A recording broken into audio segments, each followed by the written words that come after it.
뉴스 읽어드립니다. 오늘의 뉴스를 10분 만에 정리해드립니다. 오늘은 2024년 7월 17일 수요일입니다. 미국과 한국의 주요 뉴스를 읽어드립니다. 개빈 뉴섬 캘리포니아 주지사가 학교 교직원이 학생의 허락 없이 부모를 포함해 다른 사람에게 학생의 성정체성을 공개하는 것을 금지하는 법안에 서명했습니다. 미성년 학생들에 대한 학부모의 알 권리보다 학생의 성정체성 보호를 위해 학교가 학부모에게 통보하는 것을 금지하는 법이 미국에서 처음으로 제정됐습니다. 따라서 새로운 법에 따라 앞으로 부모는 자녀가 학교에서 성정체성을 변경해도 이를 통보받지 못합니다. 대상은 유치원부터 고등학생까지이며 강제 공개 규칙을 금지하게 됩니다. 새로운 법안은 치노밸리와 테미큘라 등 보수 성향 지역에서 학생이 이름이나 대명사를 변경하거나 공식 기록과 일치하지 않는 시설 등을 사용하거나 프로그램에 참여하려고 할 때 부모에게 통지하도록 한 지역교육위원회 결정에 대응하기 위해 상정돼 제정됐습니다. 연방검찰이 중앙정보 CIA 출신의 영향력 있는 대북 전문가인 한인 수미 테리를 간첩 혐의로 기소했다고 뉴욕타임스가 보도했습니다. 뉴욕타임즈에 따르면 뉴욕 연방검찰은 수미 테리가 고가의 저녁 식사와 명품 핸드백 등을 받은 대가로 한국 정부를 위해 활동했다는 혐의를 두고 있습니다. 검찰은 공소장에서 수미 테리가 2001년부터 CIA에서 근무하다 2008년 퇴직했으며 그로부터 5년 뒤인 2013년 6월부터 한국 정부의 대리인으로 활동하기 시작했다고 소장은 적시했습니다. 반면 수미 테리 측은 이를 완강히 부인하고 있습니다. 로이터 통신에 따르면 테리의 변호사 리 월로스키는 근거가 없는 주장이며 미국에 수년간 봉사한 학자이자 뉴스 분석가의 업적을 왜곡하고 있다는 내용의 반박 성명을 발표했습니다. 11월 대선을 앞두고 조 바이든 대통령이 임대료 인상률이 5%를 넘지 못하도록 하는 임대료 상한제 카드를 꺼내 들었습니다. 바이든 대통령은 네바다를 방문해 유닛 50개 이상을 소유한 건물주에 대해 임대료 상한제를 공식 제안했다고 CNN 등이 보도했습니다. 임대료를 연 5% 이상 올릴 경우 세금 공제 혜택을 박탈하는 방안 등이 주된 내용입니다. 단 신규 건설 아파트 등은 제외됩니다. 워싱턴 포스트는 이 정책은 코로나19 팬데믹 이후 치솟은 주택 가격에 대한 유권자들의 광범위한 분노를 잠재우기 위한 백악관의 노력이라고 전했습니다. 임대료 상한제는 50유닛 이상을 소유한 건물주에게만 적용되며 미국 전체 임대 시장의 약 절반에 해당될 것으로 추정됐습니다. 한편 이 계획은 연방의회를 통과해야 합니다.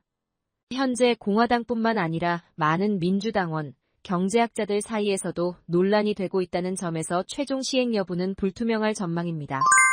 도널드 트럼프 전 대통령이 무소속 후보로 대선에 출마하는 로버트 F. 케네디 주니어에게 직접 전화를 걸어 후보 사퇴를 설득하는 듯한 모습이 담긴 영상이 유출됐습니다.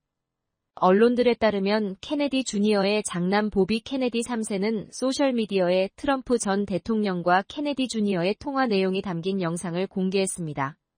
영상에선 트럼프 전 대통령이 스피커폰 통화에서 아이들이 너무 많은 백신을 맞고 있다며 소량만 맞았으면 좋겠다고 말했습니다.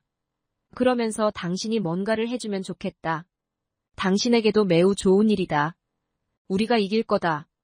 케네디 주니어의 후보 사퇴를 유도하는 듯한 발언을 했습니다. 케네디 주니어는 백신이 장애를 유발하는 원인이라는 주장을 퍼뜨리며 코로나19 등 각종 백신 접종에 반대해왔는데 트럼프 전 대통령이 그의 의견에 동조하는 듯한 발언을 하면서 자신을 지지한 뒤 사퇴해달라고 요구한 게 아니냐는 관측이 나왔습니다. 한편 케네디 주니어 측은 국가적 통합을 논의했을 뿐이라며 사퇴 계획은 없다고 밝힌 바 있습니다. 한국 뉴스입니다. 1000명 넘는 전공의들의 사직서가 수리됐습니다. 사직서가 수리된 전공의는 전체 1만 500여 명 가운데 1,100여 명이라고 보건복지부가 밝혔습니다. 서울 시내 5개 대형 병원 사직률이 38%로 가장 높습니다. 레지던트 2년차 이상은 사직 시점을 7월 15일로 해서 사직서를 수리했고 레지던트 1년차와 인턴은 임용을 취소했다는 겁니다. 박단 전공의협의회 비상대책위원장은 권력에 굴복한 병원장들에게 유감의 말씀을 전한다고 SNS에 썼습니다.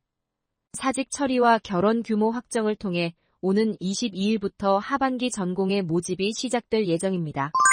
국민의힘 당대표 선거가 후보들 간의 비방과 폭로전이 가열되고 있고 지지자들은 장외에서 도를 넘은 비난전을 펼치고 있습니다.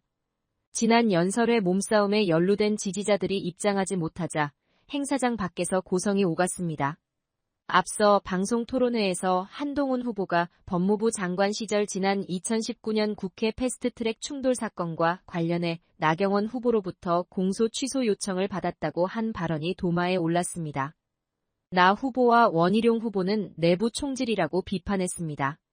한 후보는 적반하장이라고 맞받았습니다. 폭로전이 가열되면서 당내 우려는 커지고 있는데 야당은 선거를 치를 게 아니라 후보 모두 손잡고 검찰에 출석해 수사받아야 한다고 비판했습니다.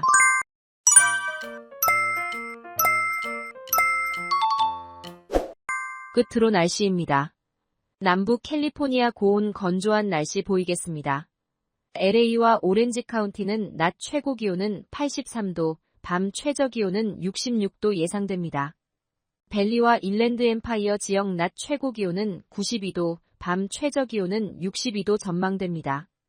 해안가 지역은 낮 최고 기온 72도, 밤 최저 기온 63도 예상됩니다. 산간 지역 낮 최고 기온은 83도, 밤 최저 기온은 52도, 사막 지역은 낮 최고 기온은 103도, 밤 최저 기온은 74도 전망됩니다. 오늘의 뉴스 읽어드렸습니다. 고맙습니다.